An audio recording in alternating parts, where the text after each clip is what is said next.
felt there's still some unfinished business in America. Thanks for having me on this. I really appreciate you guys. Of course, you guys know me as Emmanuel. Some people call me E. I was born in Nigeria.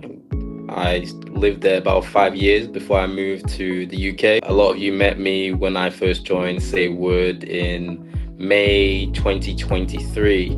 Many people know that I came as an international student to the US. I graduated from Carson Newman University. I was doing what they call the OPT, which is called Optional Practical Training, and I was employed for that 1 year. I was hoping to get my stay through the company at the time.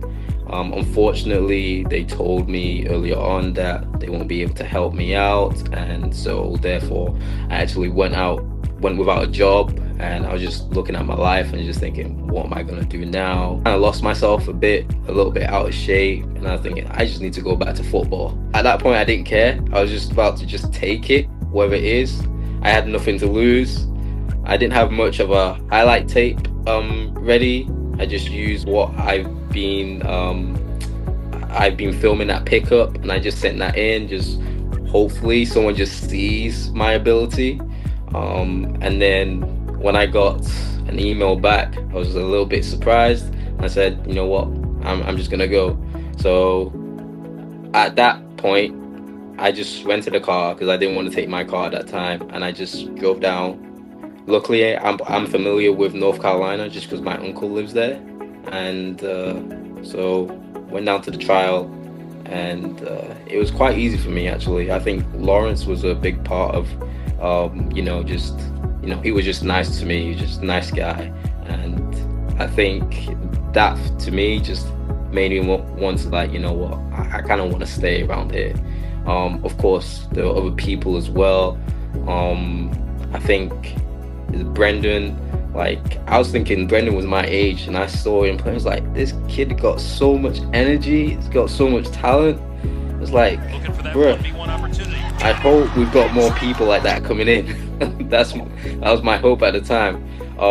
So you know what, and Coach Q as well said a little word to me after I left, and like, he said he'll be in touch, and I thought, okay, that's probably, he wants to see a little bit more of me. And at that time it's like, yeah, I'll come back and see how it goes. So in terms of testing myself physically, definitely camp was a physical demand. I remember the first year I was just trying to survive because I've not played at that intensity in a while. Coach made me understand something about my type of physique and my genetics to help me understand how to better prepare for these things. I needed to be a bit more nice to myself, and also, I needed a little bit more rest in terms of I'm an explosive player. Before, people would just make me run, and there's a difference between being fast and feeling fast, and just those words from coach really helped me. I was an international student, so when I did come to Say Word, I was coming off the back of not being able to stay in America, potentially may never see my, at the time, girlfriend, who's now my fiance, again, because I was leaving pretty much everything behind. My plan was, okay, I still got this car, I'm still working, and I'll drive down to North Carolina when I finally found out from Say Word that they want to invite me for the 2-week camp. So it's driving down, everything's fine. Eventually it just went. It was, I think, about 2 hours away from Durham. That's where it broke down, and I thought it couldn't even get any worse. At this point, I just needed to get home.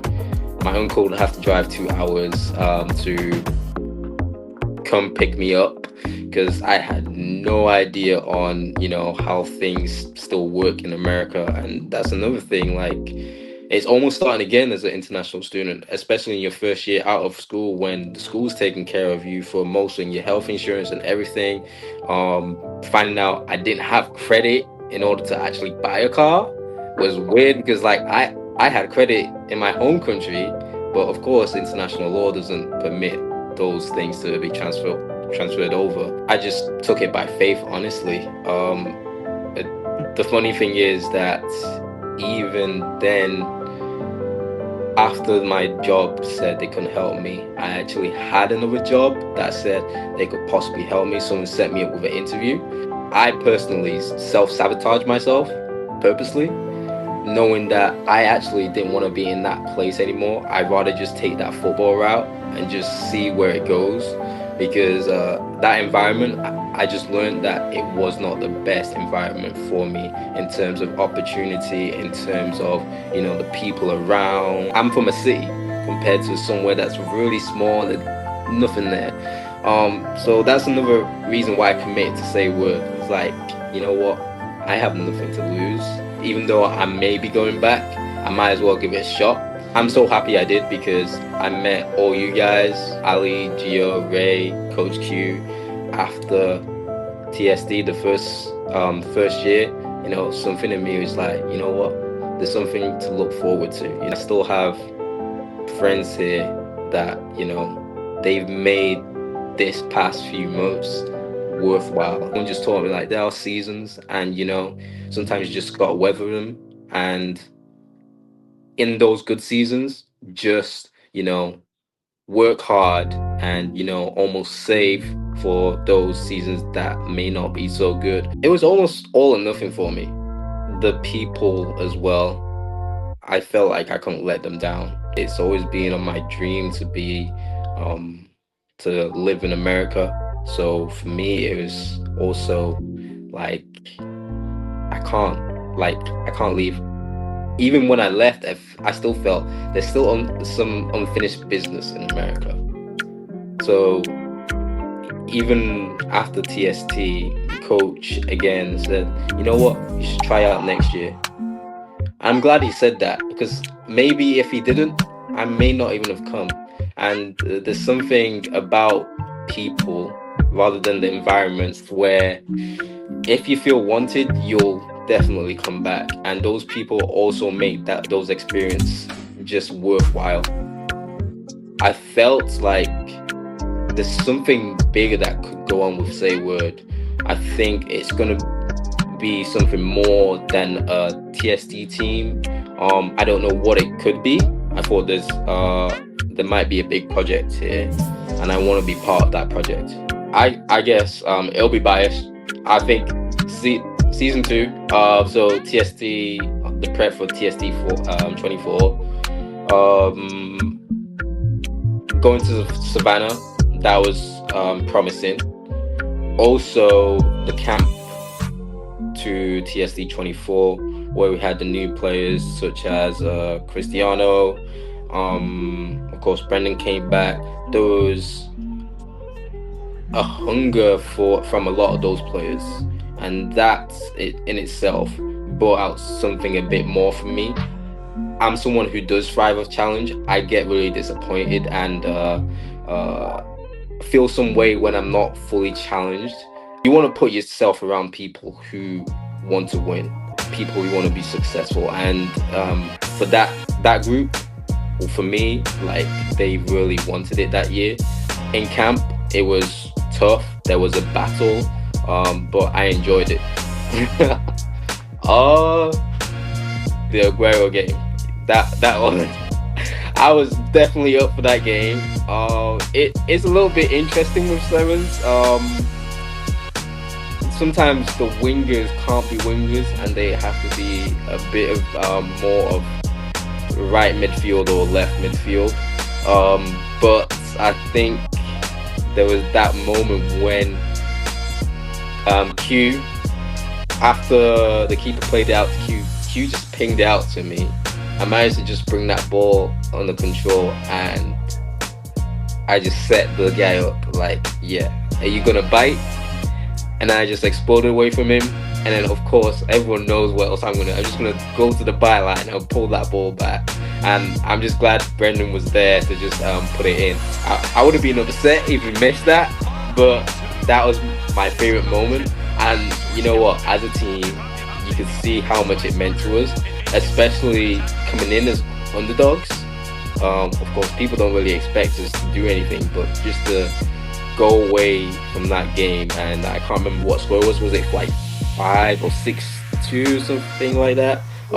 We beat a Aguero team, and I won't lie, I was like, who wouldn't want to see Aguero disappointed?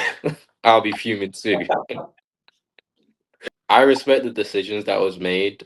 I was a little bit disappointed that I didn't make the team, but I also put some of that on myself. Watching from the side, I was a little bit heartbroken in terms of the performance. I didn't expect it to go like that for any of the results. I thought, especially against that dark horse, like you we needed to win that game. Like, I don't think they were anywhere near as good as us. I think we let ourselves down a little bit there. But that last game versus Reggae Rovers, you really saw that passion come out from the players. It was just a little bit disappointed that we waited till the last game to show some personality. So I don't really think too much went wrong in terms of selection of people. It's really up to the players on the field at the time to just, dig in and just work it out amongst ourselves. Maybe it could have been chemistry. There's a lot of stuff that could go wrong. Honestly, I really couldn't say. There could be a lot, but I wasn't in the house to see how everyone was getting along. The setback really got me transforming myself, get myself back fully fit, as we saw in TSD 24. So I really took that setback really well. I prepared myself as much as possible, mentally, physically. Again, I feel like I'm a resilient person. Um, I don't expect everything to go my way all the time, but there's some stuff that are within my control that I can do to affect my results. With setbacks, you just gotta get up and go again. My focus now is really just coming back to the US. Of course, you'll see me around SayWord. I think I've set a goal in mind. I really would like to, just that UPSL championship. I would really like to win that. In terms of anything further with football, we'll see how it goes. I'm definitely always pushing myself to go as far as I can. Again, not everything is in my control. I can only pray to God, and hopefully, if it's His will, then we'll go from there. Be ready to work hard. Put aside your ego, your pride, and support your brothers.